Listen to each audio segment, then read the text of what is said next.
Hi guys, I want to make a quick video that I think will help a lot of people, especially if they're considering having a book graded or if they're sorting through their collection trying to pre-screen books that would be good for grading.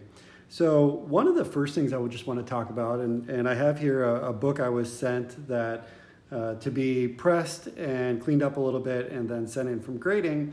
And I thought it was a good learning opportunity for the community. So the one thing I want to start out by saying is just that we all kind of have the same behavior. When we go to the shop and look at a book to buy, especially if it's a higher dollar book that's on the wall, a lot of people will just look at the cover. You know, it comes bagged and boarded, it's on the wall, the shop owner hands it to you. Or if you're shopping on eBay, you may be looking at the main cover. So a lot of the times you don't see the back of the book. And I will encourage everyone that if you are spending a lot of money or even just a little bit of money on a back item book, you know, some back stock or something that you really want, do not be afraid to talk to the shop owner and ask them if it's okay for you to take it out of the bag and board. They should say yes. If it's a really expensive book, maybe they prefer to do it themselves. But you should always encourage, you should always do that. So if they're not going to allow you to see the back of the book, I would just pass. Do not buy the book. So you can see, I'll hold this a little closer to the camera, but from the front cover of this book, it looks like a fairly good book. There's tilting it in the light, I don't know, here you can see it right there. There's a little bit of a bend right there. So that's something, or actually there's a couple bends on the top. Those are things that can be taken out with pressing. If you look at the spine itself looks pretty good.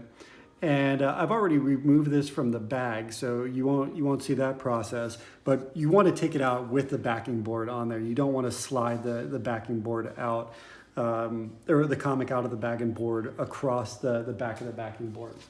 And I'm going to flip this over, and I'm going to show you the back of the book. And this is why I always suggest doing this first. So the first thing I noticed when I opened this up is that there was a dent in this board, telling me that there's going to be a dent in the back of the comic. The other thing I can see is that there's a color transfer on this backer board. So there's some black all along the spine. There's black where that little ding was. There's black across the top over here. And I've had a lot of discussions about different types of backer boards. I really don't think that one necessarily is better than the other. They're all going to be at risk for having color transfer or causing color rub on the book. The most important thing is properly taking your bag and your comic in and out of the bag and board. And you should do that with the comic on the board and then placing it in the bag. You don't ever want to have a bag and board and then slide the comic in from the top, because that will cause a lot of this. All right, so when I get to the back of this book, and this is why, again, this is something you always want to look at. I mean, these especially with the Venom run, they have lots of color, right? Tons of black, dark purples. And because of the paper quality and everything, you can get a lot of color rub. That is the deal breaker. So I think this is the same back that the Venom 7 animation or Venom 9 animation variant has, that has the same color rub that I'm going to show you here. So if you see right here by the staples, where it's kind of those parts of the book always tend to stick up, you can notice that there's a little bit of faint color rub right there, and there's definitely some color rub down here by this bottom staple. That will be your 9/8 deal breaker right there. So you can't fix this. No amount of cleaning or pressing is going to fix it. It'll actually make it worse. And it is what it is. A lot of the times you can, you know, if everything else is perfect on the book, you can get away with some of this and still have a 9/8. You know, a 9/8 is not perfect. You can have a little bit of defect. But anything that's this significant or more, I think we'll take it down to a 9/6 or something. One of the other things, so we saw on the backer board that there was that dent. Let's see, if I tilt it there in the light, you can see it right there. So that's that dent that was, you could see evidently on the backer board, and now I can see where that's been transferred to the book.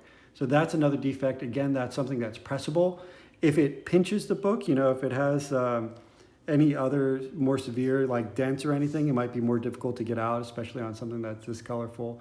And you can see too, when you shine this, you get the light catching it right. You can see a little bit of bends by the spine, nothing severe. That again is stuff that will easily come out with a press. All right. So one of the other things that I do, and I'll actually show you how I prep these books for pressing. One of the things you have to do is, because these books have digital codes, you have to put cardstock on the front, in the front of and behind the the digital code. So I'm going to show, like, my first step basically in preparing this book is to do that. So I'm going to get a couple pieces of cardstock, and I'm going to show you immediately what I saw, which is, again, not the next reason why I suggested to this person not to send this book in for grading. So I flipped through the book. I pretty much already know where those digital codes are from having pressed so many of these Venom books. So I went back to where that digital code page is. Let's see. And of course I said that, and now I'm not going to be able to find it as quickly as I normally do. So I jinxed myself. Hold on. Give me 1 second, guys. Oh, there it is. Okay. So I flipped to this page to go put the barcode in, the piece of cardstock in there, and it is missing its digital code. So this will unfortunately get I don't know if it's going to knock it down a grade, but it's going to get, or if it's going to cause a green label, but essentially I think they notate this on the book. So it's going to say like incomplete or missing digital code, just like if it was missing the Marvel value stamps or something. So because of this, the color rub and those dents that I could get out, I would say if you're trying to get a 9.8 on this book, it's not going to happen. And that's what I suggested to the person. So to finalize this, those are definitely things you always want to look at. You always want to take your comic out of the bag when you're thinking about grading it and look at the back. The back is like as important, if not more important, because of the colors they use and because that's the contact point with the backer board. That's the point where you're going to have a lot of color rub. So that's a part of the book you want to look at carefully. Don't just look at the front cover and the bag and board and say, oh, this is a great book, it's near mint. Take it out, look at it, flip through the pages, go to this digital code, make sure it's in there, look at the staples. So to finish up, I'll show you what I normally do. So with these digital codes, I usually put a 65-pound cardstock before the digital code and on the page in front of it. You kind of have to sandwich it in there. If you don't, then you're going to get that digital code square pressed all the way through your book. And then I'm going to go to the center fold. And this is the point where you have to put magazine backer boards on in the center of the book. And what you can see is that with this particular comic, with a lot of the Venom ones, especially Venom 3, these are huge staples sticking out, okay? Huge staples. And when you have to do, like, normally if they were really sunken in staples, then you could just get away with just a single backer board. But what I'll do is I'll actually sandwich those staples in the backer board. I'm not sure how well you can see that, but basically I'm going on either side of the staples. And when I hold it like a V like this, you should see the staples in there. And then at that point, I'm going to push them together and I'm going to close the book. And I'm going to make sure that those backer boards are as close to the spine as possible. And then one of these, another page of 65-pound cardstock goes in under the front cover, all the way as far as it can go. I'm going to push that down, flip it over. It's pretty solid now that it has all of this in there. And then I'm going to do the same on the back cover. And this is referred to as building your stack. So this is now my stack. We got on here, we have 65-pound cardstock, 2 magazine backer boards, another cardstock sandwiching the digital code, and then at the very back, another piece of cardstock to prevent those covers. And I'll make sure that everything, look, you can even see that dent right there. You can see that it's pretty solid right now, and it will go into the press just like this.